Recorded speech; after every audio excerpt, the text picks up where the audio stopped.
Hey, I just gotta get this rant out of my mind, and I know y'all can't see anything. That's okay.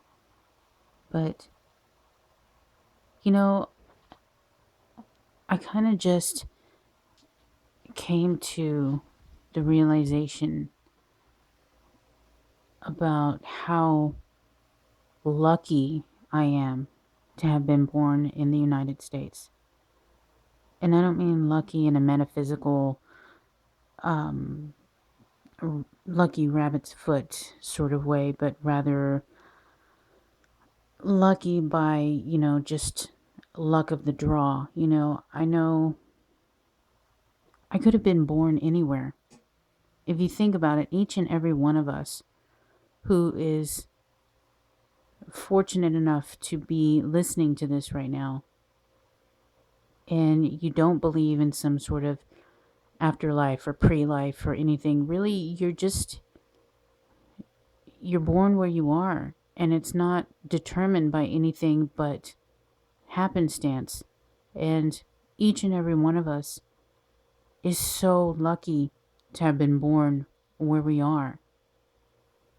And, I come across believers all the time that talk about, you know, I know that God is real because I, had some moderately serious affliction, and we prayed and prayed and prayed about it, or even something serious, we prayed and prayed and prayed and it went away. And that's how I know God is real. And what I tend to do a lot of times when I'm talking to believers is I play the let's say you're right for argument's sake. Um I That tends to be my approach. Um and to show them that even if their God was real, this and this, you know, so that I don't have to get them to acknowledge that they really don't know that their God is real. They really don't. Faith is pretending to know what things you don't know. And so they really don't. And if I can get them to sort of acknowledge these things around the periphery of that, then eventually sometimes they come to the main point of maybe I don't know God is real all on their own, and then it's their own. You know what I mean? It's not like I've forced them onto it. And I think people are more likely to embrace something when they feel like they've come to it in their own terms.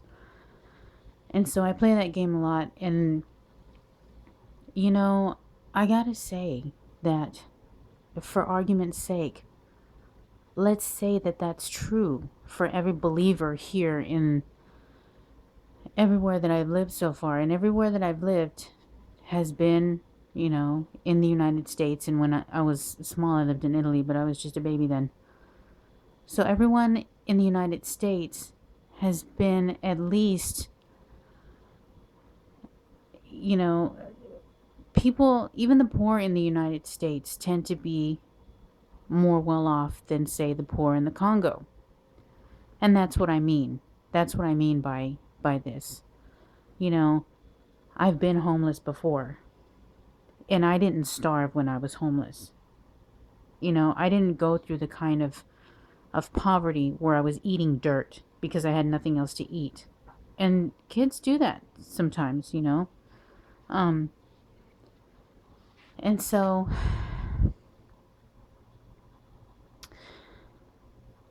let's say for argument's sake the Christian is correct, and they had some moderately serious affliction, and they were prayed over, and their church, they all got around them and prayed for them, and they got better. Ding. And even if that were true, that fucking pisses me off. That fucking pisses me off, man. People don't think about what they're saying when they say that. Right now, in places like the Congo, There are children dying every day with dysentery, something that's almost unheard of here in America anymore. They're dying of malaria. They're dying of malnutrition. Just malnutrition. You know, they're dying children. There are children born every day with HIV/AIDS over there.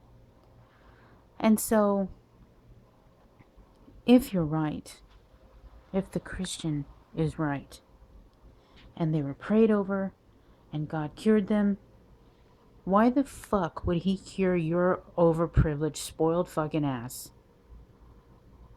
and just completely forget about everyone over there? What a dick. What a dick, because that means your God cured you because you kissed his ass more. You stroked his ego off more. And so you get cured when you live in a country where you can have access to some sort of comprehensive health care. Some of these people choose not to exercise it. Some of these Christian scientists or whatever the fuck they are just choose not to exercise the health care that they have access to in this country, the same health care that many of these children over there would probably give up one of their limbs to have access to for the rest of their fucking life. And you got cured because you blew your God better. That's disgusting to me.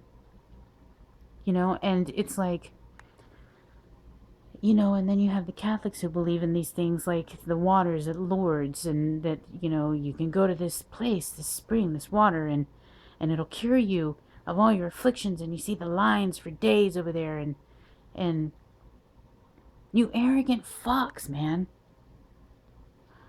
Doesn't it strike you as fucked that the only people or that are getting cured by these waters are the people privileged enough to be able to afford a nice little trip to Europe, or a handful of people, of underprivileged people, that those privileged people reach out to, but that's only a handful. If your God was going to put healing water somewhere, why not put them in the Congo?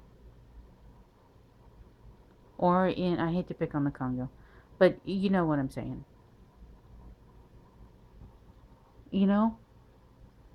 How arrogant these people are. And it just strikes me that, what? I could be that child soldier. I could be that displaced village girl who is getting gang raped by rebel soldiers as a tactic of war over there, because I had to leave the safety of whatever compound I was in to find firewood. I could be that person. And I feel so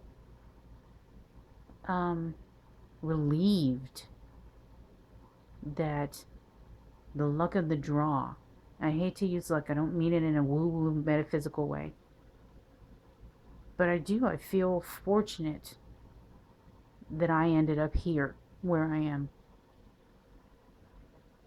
And I don't know how those two things go hand in hand, but for me they do. It's just sort of a rant I've got going on. I don't know. But really, people, I don't know. I guess that's it.